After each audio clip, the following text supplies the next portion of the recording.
Okay, so I prompted you earlier in the week whenever I spoke to you that we have a lot of people listen to the podcast, and I know for me, I reckon I was maybe 26, 25, 26, and I was doing 40 sessions a week, 5:30 a.m. starts.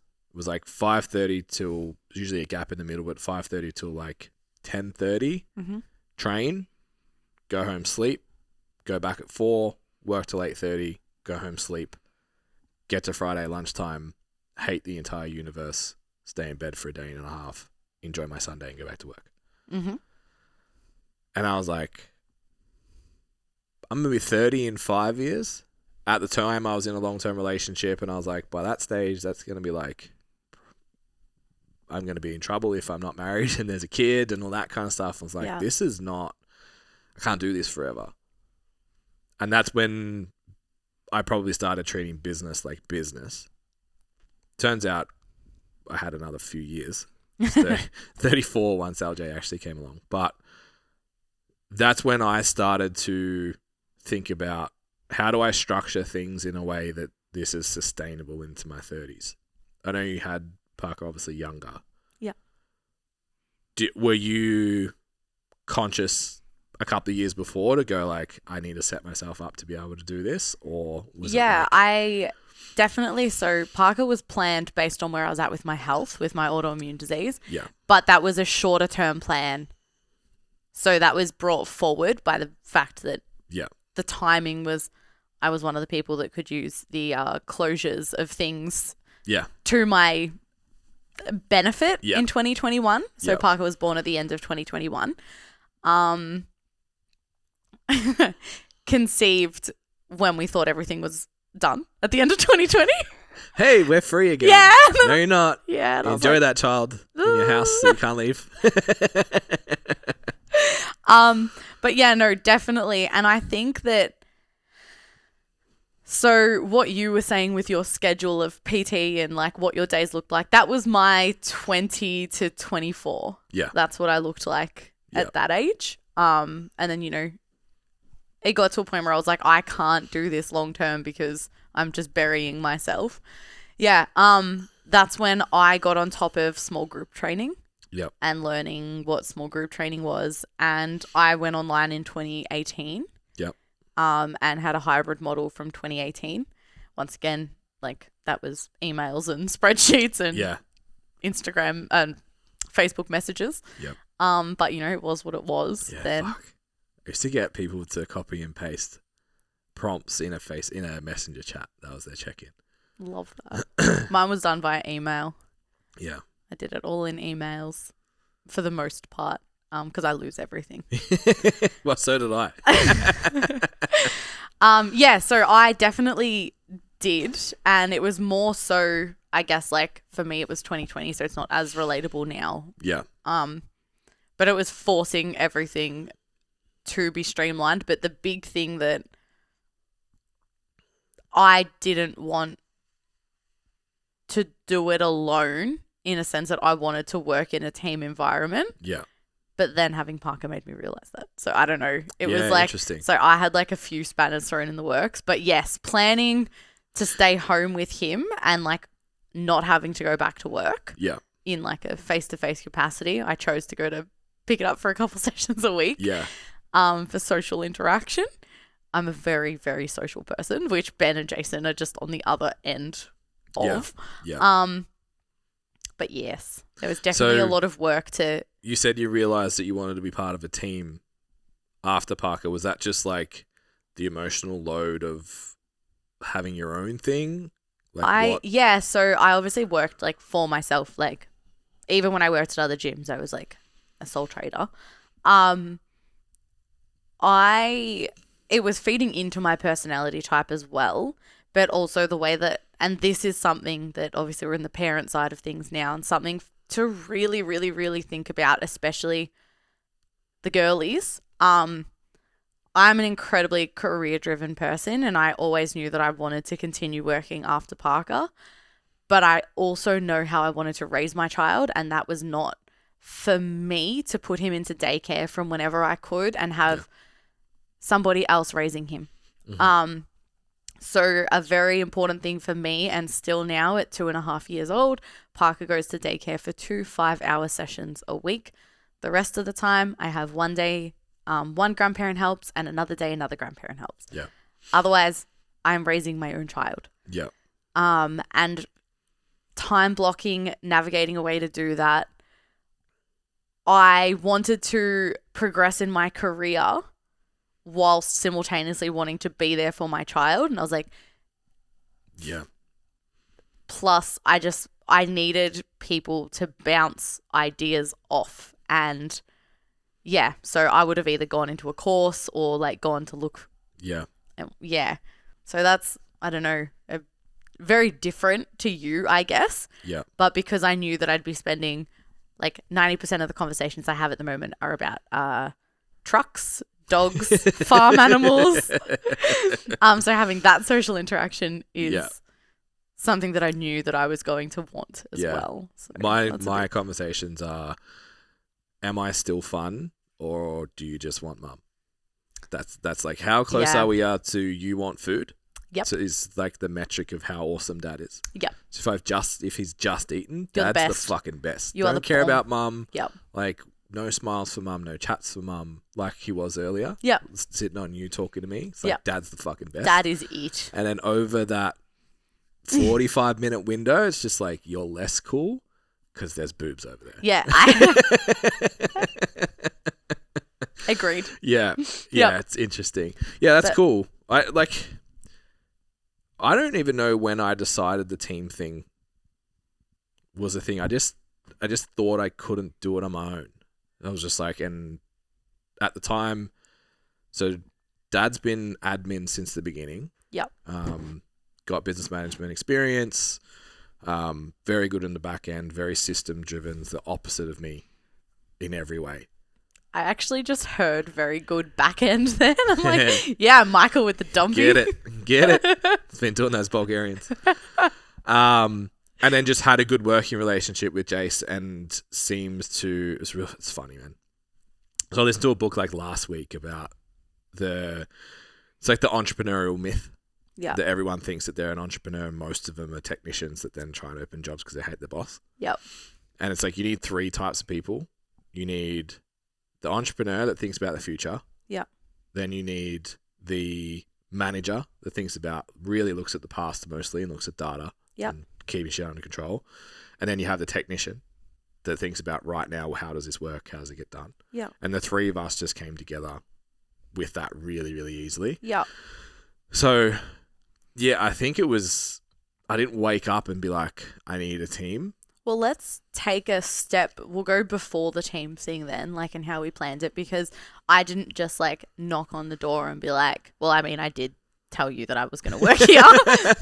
It's a very me thing. I'm hiring you to find out if you're as good as I think you are, and if so, I want a job. Correct. That's exactly how I'm here right now. And anyone that knows me listens to that, they're like, that is such a fucking Jess thing to do. Yeah. And anyone else is like, that's really arrogant. It is. Yeah.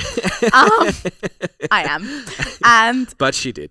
I did. But I also didn't just say, you know what? I want to work in a team because I'm failing.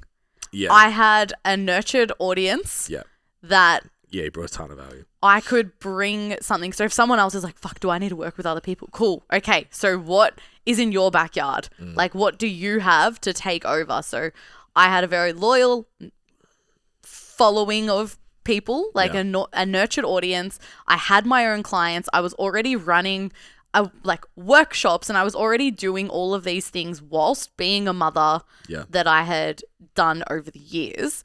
And I was able to bring that value and like bring something else to the team. So I think it was, but the thing that I was lacking is, you know, everything that we've spoken about, the like other strengths and weaknesses of other people.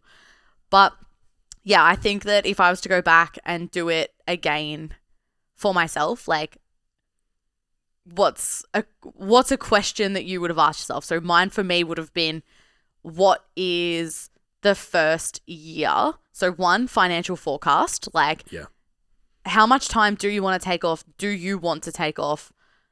And do you want to put your child into childcare? Like, what is that going to look like? That's a big question to ask. Yeah. but that would be the first one that I would. Mm. But what would you? Yeah, so we were the same. So Amy's obviously had her own business, has had it for probably not long after I met us, like 7 years. Yeah. But I was doing it full time for 2 or 3 Yep. beforehand. And we'd sort of talked about like courses and all of that kind of stuff leading up. And then we were like, oh, you just ease back in. I'll be able to take him at night. You'll be able to do calls, whatever, like however that sort of plays itself out. But she'd always had trouble with, like, she probably needs a business partner Yep. because she's the technician. Yep. Incredible at what she does. Feedback, retention, all of that's insane for the role that she's in particular.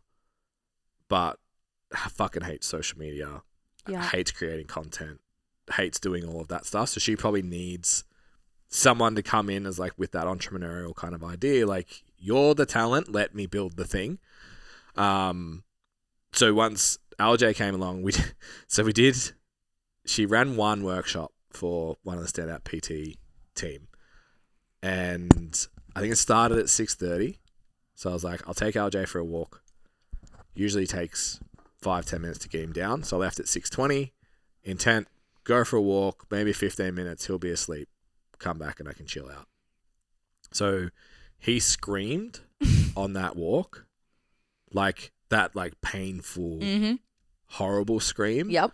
For Stomach comes out of your asshole kind of scream. Yep. Sweats. Yep. Yeah. So 40 minutes, I walked around the neighborhood with him like that, got him to sleep. Like, okay. Because her office is at the front of the house, so I couldn't walk in the house with him screaming or she would have lost her fucking mind. Oh, yes. So get him to sleep, get inside, take a photo of the two of us. We're great. He's asleep. Take as much time as you need.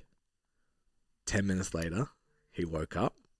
I ran to the other end of the house, closing every door on the way. Yeah. Shh. Soundproof. Screamed, and I was like, shower's goat move. He's always calm in the shower. Get him in the shower, I got 5 minutes, fucking howling. I'm like looking at my watch, and she'd seen the message that said, we're fine. So she ran over 15, 20 minutes. And she came out, I was like fucking shaking. Yeah. Just like, and he just wanted to feed. Yeah. Bottle wasn't an option, just needed mum, whatever. And I was like, I will work your job for us to never do this again. Yeah. It's like the 3 calls at night that you want to do, I'll work those hours. Yep. And you just do him. Yep. Because that's what lights you up right now anyway. And at some point you want to go back to work, amazing. But Right now. I'll fucking Do it all. do whatever else needs to be done. I, obviously being on the opposite end, I'm the person that didn't have to go into an office or do anything like that.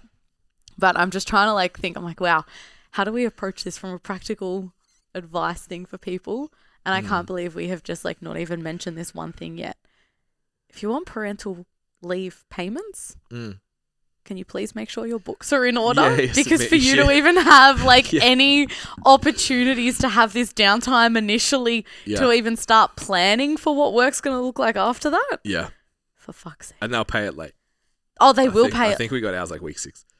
Yeah, I just went and visited a friend's newborn and I think they're on week 4 or 5 and they just got their payments as well. And we opted for upfront and they just were like, nah. Why would we? You're getting it weekly. Like, okay, fuck you too. It's like, yeah, it's wild. Yeah, so definitely. Nothing's going to go to plan. Nothing's going to go. That's probably an important point though. Most people don't realize you do actually still get maternity leave as a business owner. I think you have to prove like 20 hours a month or something. It's not much. It's not much, but it is for a year. Yeah, it's just over a sustained period of time. Yeah, so if this is something that, so this is like the advice that I wish my parents sat me down and told me. Yeah. Right? Like as in, Yeah. You're going to raise a child. Don't tell me how to raise my child. Tell me this stuff. Yeah. So it's, if you're in your, I mean, you should do this regardless of whether you want kids or not, but prove that you're working. Yeah. Have a legitimate business on paper so that you can, and you know, dads get more like payment leave now than they used to. So now it's like 2 weeks. I think mum and dad can split the 20. Yeah, Is it 20 weeks So it's and a split? total of, I think it's 18. So it's a total of 18 and you can split it however you want. Yeah. But I think dad has to get a minimum of 2. Something Yeah. it's already changed since I had Parker, Yeah. so I'm already outdated. So like, I think, max Amy could claim was 16 weeks and then I could claim a fortnight as well. yeah. Yeah, on the same So birth certificate.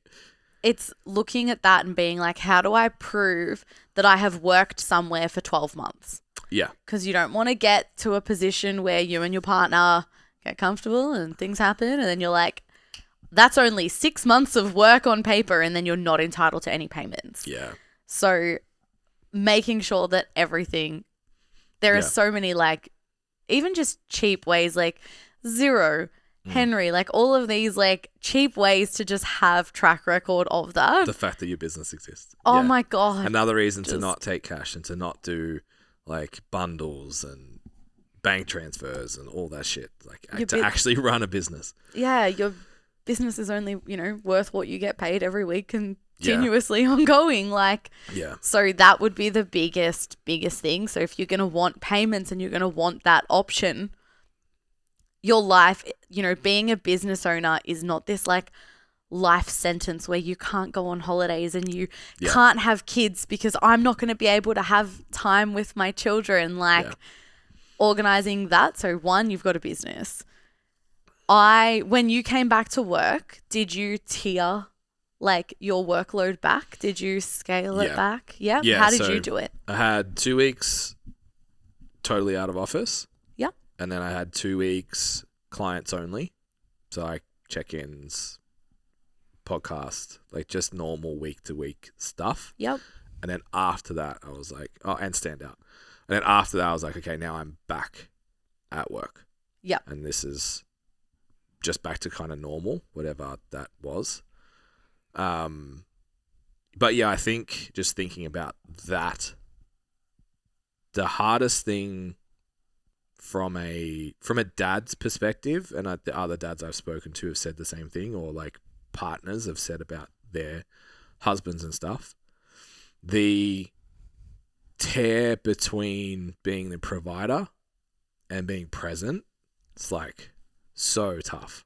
Yeah. Coming back, I was like, but I need to be in there so you don't have to go back to work, so he can have whatever he wants. But then if I'm in there, I'm not here. Yeah. It's that, I think that setting what your expectations are beforehand is really, really important on that stuff. And then like the goal for this episode, which is kind of going back and forwards, was like, what would you think about 2 years before it? It might take you 2 years to put your business in a position that you can have the schedule that you want to be able to do that. Yeah. It's like you had it already and you sort of had like, fuck, we need to do this now. This is a good time. Let's go. But if you're still doing those 45 session weeks, split shifts, too tired to do anything, never at home. Yeah. All of that. And then it's like, surprise, as a kid.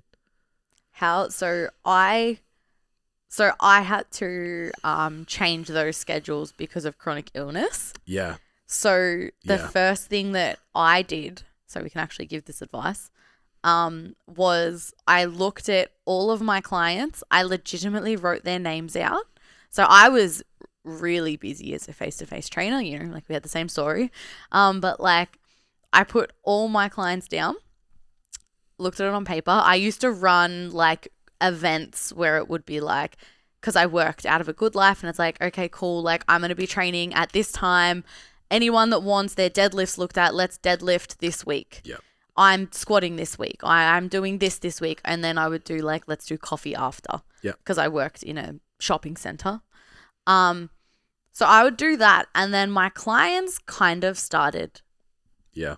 like, certain people were drawn to each other, and social media was very different then as well. Continuous group chats weren't really a thing. Yeah. And I would be like, okay, X, Y, and Z get along together really well. For a cheaper service, would you three train together and did a semi-private model? So you all do your own programs. You train Monday. The options are 2 times a week or 3 times a week, blah, blah, blah. training 3 times a week is going to cost the same as training with me once a week. Yeah. Would you train with these 3 ladies? I did that. And as a result, it was a third of my time gone. Then it went down to half my time. And then I would work 2 days in the morning and 2 days in the evening. Yeah, perfect. And that's how I did it because, no, that's a lie. 3 days in the morning, 2 days in the evening. Yeah. And I worked Saturday mornings. That was my non-negotiable to be able to fit everybody in. Yeah. And I minimized my workload. That was before going online. Yeah. I think if I had my time again, that would be the other option. It would be... You'd have a list which ones can go online and then still do correct. the same model. Yeah. So the social events made it easier because they were exposed to each other. Yeah. And I think that that's a pivotal part. You're not being just because you have the same personality or link up with a lot of your clients, doesn't mean they'll all get along. But in situations like that, the ones that show up to that stuff, it's an easy... Yeah. If you want to do a semi-private model, it's... And that was it just completely changed my life. And it took less than 3 months to flip my schedule completely. I think that if I knew what I knew now, or information like this was easier accessible and less expensive, because back then you had to do courses and I think it would have been very, very different. And then that was the game changer for me and how things went. And it was sloppy and it was messy. And we still had piece of paper programs that were put into the filing cabinets at the gym. And I had to go and, search through my client's cabinet back then. Yeah. So it would be so much easier now, dare I say, so much easier now. Program for everyone at the same time and everything. That was just a real practical thing that I did to shift and free up hours in my day. Had this conversation last night actually about the arc of a PT. I reckon I've made the same money as a PT, similar, within 20K either direction, since my 3rd or 4th year. To now, and I've been doing it 12. Yeah. The difference is when I was doing it then, it was a 40-hour work week. Yeah. Now it's probably 2 half days to manage my clients. And I spend the rest of the time working on everything else that we do. But the income's almost the same. It's cold, yeah? I just got cold. I don't know what watches. And I think the progression that trainers should be looking for is, sure, you can keep chasing income, but you're going to get capped on time with sessions eventually. It's got to be an income lifestyle. Yeah. They have to meet somewhere where you can live a life that you want to and earn enough to do whatever you want to do with that money. But and the only way STC Learn exists is if that arc shifts. Yeah. Because 2 hours on the laptop in the middle of the day doesn't build what this is. No, you're just programming for one of your fucking 30 clients. Yeah. You're just doing constant client programming within those small hours. Correct. Yeah. So that should be the goal, period. Whether you want to have kids or not, I think that's the natural evolution of a personal trainer. Yeah. And I think what we're seeing as well a lot is there's a lot of gym owners out there that, I could do fucking heaps of sessions. So I'm going to go open a gym. And this is that entrepreneur myth thing. It's I'm a good technician, so I can do the whole thing. Do the business parts. It's slightly, there's different skills involved. You're just paying more overheads to do the same job and be just as burnt out without the ability to grow your business even further. Yeah, way more pressure. Yeah. But that stems from not looking at, how do I make this more efficient? How do I make this work better for me? How do I, if you can get, it only takes me 10 hours a week to manage my clients. Now I've got 30 hours a week that I can manage the facility. Yeah. Amazing. Go open the facility. If it takes you 40 hours a week to coach and manage, when are you running the gym? Well, that's what's the saying about budgeting? If you can't budget $200 a week, you can't budget $20,000 a week. Yeah. It's the same with time. Yeah. If you can't find ways to manage your time efficiently, labor versus working in your business versus on your business is just the easiest way to describe it. Yeah. Yeah. And that starts with for me, I did not go into my path was very different to Ben and Jason's, where I didn't open a separate branch to my business to start working on business. I didn't start working on that side till I started with you guys. it was purely to free up time of day for a lifestyle because I was 23 years old and Yeah. I had my nails done. I didn't wash my own hair. Like, Yeah. I went partying on the weekends, but like, I was living a life that I wanted to at that age. Yeah. You Yeah, know? which is awesome. Which, yeah, great. Like, Yeah. amazing. And I, had a chronic illness and didn't want to be face to face anymore. But like, yeah, so I think that doing that and actually sitting down and thinking rather than the must be nice to have that time free, Yeah. how can your life look, one, how it wants to, and two, is that then going to be moldable to how you want it to look when you have a child, if that's something you're planning for? Yeah, it's so interesting how I don't know if it's a need for permission, if it's a fear, if it's a lack of. We spoke about courage during the week. Yep. Courage is probably the thing I think we would go back to Z's question of like what trait you have. Yeah. Courage is definitely one. It's like, let's fucking go to Gold Coast and hope we sell some tickets. Yeah. Like, fuck it.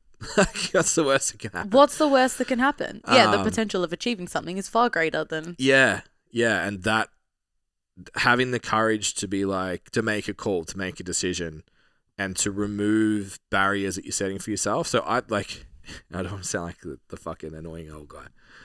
I've been trying to tell people that work in gyms, I reckon for fucking 5 years, you have thousands of members in your gym. You have a full book of personal training. Start selling online in your gym. Yes. And the question's like, but what do I post? It's like, post, do your Instagram. 100% do it. Grow your online community, do all of that. You have 2,000 people you can call tomorrow. You literally see them on a daily basis. They know, I'm a huge fan of training in the gym that you work at for at least a couple of sessions a week. Yeah. Not every session if whatever, if you need to get out, because I also understand that too. Train in front of them, impress them. You are your work ethic, the way you train, who you are is a walking billboard of your business. Yeah. They get to see that unsolicited. Yeah. Unsolicited, you have to be around them. You're going to attract those people. Then you've got the phones to call people. You just be a good fucking person and say hi to people and... Yeah. I've got a coach that I'm working with at the moment, so I'm helping him with his social media. And it's going really well. Like, engagement's pretty much up every week. Content's getting better and better. He's really happy with how it's going. And he's putting on 2 online clients a week. And I was like, motherfucker. Yeah. Like, I'm going to just take your social media and put it on mine. Like, what's going on? Yeah. He's like, I just sell it in the gym. Yeah. I'm like, what do you mean? He goes, well, I sign them up they get 4 PT sessions with me where I make sure that they know what to do and they're cool, but I sell them that's all they get and they're going online straight away. Done. And I talk to people and they're like, oh, but my clients, but my gym, but I'm like, this dude's working in a big box gym, training Gen Pop people, selling fat loss, doing it really well, and just prescribing it. And people are like, oh yeah. He's like, why would you pay me $150 an hour when you can pay me $70 a week and come when you want to come? And they're like, oh, amazing. I think that people forget that you can build in an additional one-off session every 4 to 6 weeks into the cost of the weekly sessions. Yeah. To reassure them that if you want to pay an extra $10 a week, every 6 weeks, you and I are going to do a face-to-face session. You're going to bring me anything, or I'm going to bring forward what I think you need to work on. Yeah. It's so, And that's a courage thing too. It's just like, okay, so I'm going to set up this as a system and this is giving you insight to that earlier question. What you described is exactly what I did when doors opened, when I started coaching you. Yeah. It's like, it's this much. You can come out once a month. Your responsibility to book it. And I had maybe 8 clients. My intent was to do 2 face-to-face sessions a week because I'd been locked in my house for 2 years. Yeah. I just wanted to hang out with people. I want to chill. Yeah. Within 4 months, maybe 6 months, it was like I had catch-up sessions here. I was busy. I was like, oh, fuck, I want to do that, but I got a session. And it started to get a little bit annoying. I just took it away. Just like, hey, I'm not doing sessions, not booking your sessions anymore. If you ever want one, message me and we'll book it in. Yeah. 6 of the 8 people just stayed online for another year. Yeah, then one of them stayed and worked with you forever. Forever, and I still can't get rid of her. But like if you want to take the step to be able to set up a lifestyle the way you want it to look when you become a parent, even if you don't want to become a parent, you just want to like live like an adult. Literally. Like not be married to your job. Yeah, then you have to test models and you have to understand that people are really malleable, and if the system doesn't work, it's changeable. Yeah. I am currently so I like a few people that in the industry that I'm around like all the time now. They do like they're mainly online, but they do some like face-to-face stuff as well and whatnot. And I'm absolutely just gonna name drop now. I'm just like not gonna like fucking walk around. But like, so Matt, for example, is like 3 weeks out of competing overseas as a pro bodybuilder, and I've like slowly like kind of, you don't want to be the business coach to people like in your life, and I'm like, you don't necessarily have to do all these things face to face. Like a face to face check in every week, like might be a lot, blah, blah, blah. But like over time, he's like made that decision himself and like absorbing the content and like every like Wednesday we work together. So he like sees what it's like and blah, blah, blah. And now has like, as he's gotten more fatigued and closer to competing, has like gone to online check-ins. But he prescribed that to his clients. Yeah. And he was like, cool, well, I'm this far out of comp for like everyone's sake, blah, blah, blah. And he's like slowly taken those out.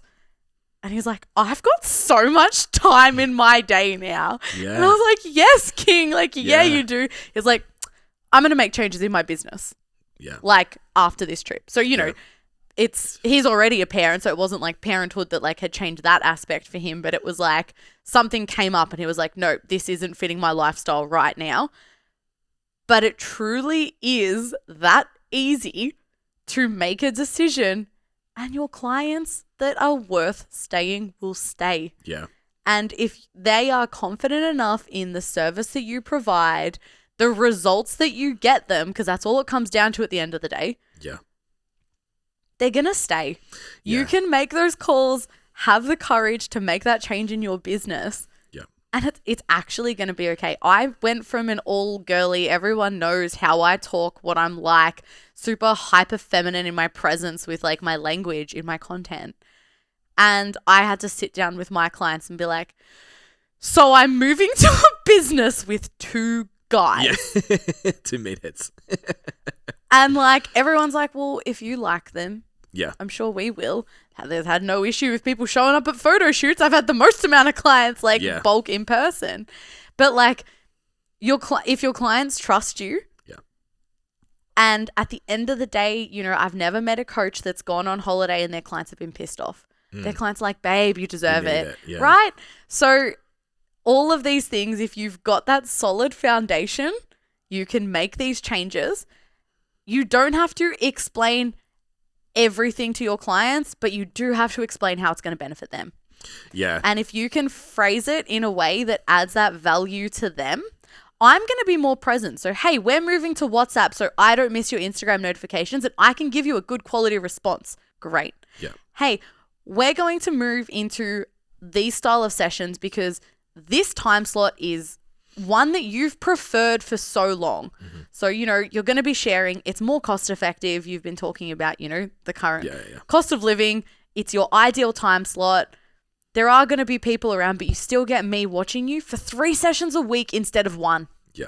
And your own personalized program. Like, there are just so many ways to phase it. When you are a problem solver and you provide that value, there is no reason why they'll say no. And when you prescribe as well, that's the...